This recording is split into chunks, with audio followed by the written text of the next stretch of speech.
It's no secret that the California housing bubble has popped with hardships spread wide. Real estate expert Robert Kiyosaki predicted all of this would happen back in 2005, but most people didn't listen. It's the biggest financial bubble in the history of the world. So I have the benefit of traveling the entire world. All markets go up, all markets come down. So the market will come back. But right now it's going to be a sled ride down. It might be down for a long time, simply because it's going to take more of a down payment because nobody trusts anybody anymore. And the next big sacred cow is your home is an asset. See, in 1997, I wrote in Rich Dad Poor Dad, your house is not an asset. And at that point, every realtor stopped sending me Christmas cards. Because your home is not your asset. Your home is actually your bank's asset if you could read a financial statement. So, Kenny, you own lots of real estate. Yes. Is your home an asset? No, not my personal residence. A lot of people are in trouble today. Yeah. It doesn't produce any revenue. Right. You know, I pay the bank every month. It's the bank's asset. Yeah, what everybody used to tell me, my house has appreciated in value. Again, that's capital gains versus cash flow. And what the people are finding out now that the real estate market has crashed, and this is all over the world, the value of their home has been sucked out. And so now somehow people are upside down because they're really finding out it's a liability because they still have to pay the bank on that mortgage. You know, so let's say they bought a house for $200,000, they still owe $180,000, but the house is only worth $100,000 now. And they're now finding out that your house is not an asset, it's a liability. And I'll tell you, I'm the largest originator of FHA and VA loans in the entire country out of everybody. I rent.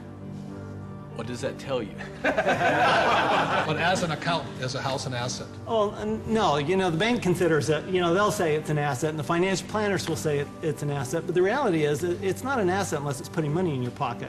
And a house just drains money from your pocket. And the thing that one of my little pet peeves is that people say, well, if you own a house, though, you get a deduction for the interest. Yes, but it's money out of your pocket, and the best you can get is 40 cents on the dollar. Okay, so you're given $1 and you get 40 cents back. You're still out 60 cents. It's not difficult math. Your home is shelter. It's a place to raise a family, but it's not an asset that you're ever going to make money on. It's not a financial asset. No, you might make money in an uptrending market, but today the market's trending down. And that's why in 1997, what I said in Rich Dad Poor Dad, your house is not an asset, was heresy. Now people are going, oh my God, I should have listened to him. So I'm not saying don't buy a house. I'm saying just don't be financially ignorant and call your house an asset if it's taking money out of your pocket. Because Kim and I own 2 houses, one here in Arizona and one beautiful beach house in Hawaii, and they're our biggest liabilities. People did think, especially in the high times, you know, when the markets were high, they did think their house was an asset. And people, even if they had their mortgage paid off, they were borrowing against their house and putting it into the stock market or wherever they were putting it. So not only were they getting crazy mortgages, but they were taking money out against their house in second, third mortgages. Well, and they were doing it for things like vacations and boats and cars and other things like this. And the reality is the reason they were doing that is because they got to deduct the interest off their taxes.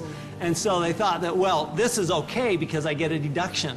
But just because you get a deduction doesn't make it a good thing to do. Well, one of the big mistakes people make is over-improving their house. You know, they put in a $50,000 swimming pool and it brings them $20,000 worth of value. Well, the way I look at it is you just bought a $30,000 babysitter. 50% of the mortgages in Reno are underwater, meaning that the mortgage is greater than the value of the property. All right, and this affects the whole community because people aren't able to sell their homes and move to a place where they can get a better job. The neighbors aren't going to sell their house because values are so far down. So this has affected entire communities. And again, we've heard people say that your home is an asset. Well, we're talking here about financial education, and this is one of the biggest financial lessons that our country has had to learn, a very hard way, that your home is not an asset. This has happened before, and what's going to happen is new laws will come in, new credit will be loosened again here years from now, and the prices will come up again, and people will do it again. It's about a 20-year cycle as in anything. The point here is this is the best time to be buying real estate. If you are a first-time home buyer, this is your best time. Just don't call it an asset. You know, this is the best time to getting back in the market. And that's why it takes financial education. The reason I'm in real estate is for one reason. It's debt. is one of the easiest assets to get debt on is real estate. But if you're going to use debt, you've got to be highly financially intelligent. Otherwise, if you're not intelligent, just keep calling your house an asset. We're talking a lot about assets, and there are 4 primary asset classes. One is business. As an entrepreneur, you own a business. Number 2 is real estate, and we love rental properties that cash flow, real estate that puts money in our pocket every single month. Number 3 are paper assets, stocks, bonds, mutual funds, savings. Most E's and S's are in paper assets today. And number 4 are commodities, gold, silver, precious metals, oil and gas. For Robert and I, we're in business. We're in real estate. We own hundreds of properties in real estate. We have paper assets and we have commodities. So for us, when we talk about diversification, we're in all 4 asset classes.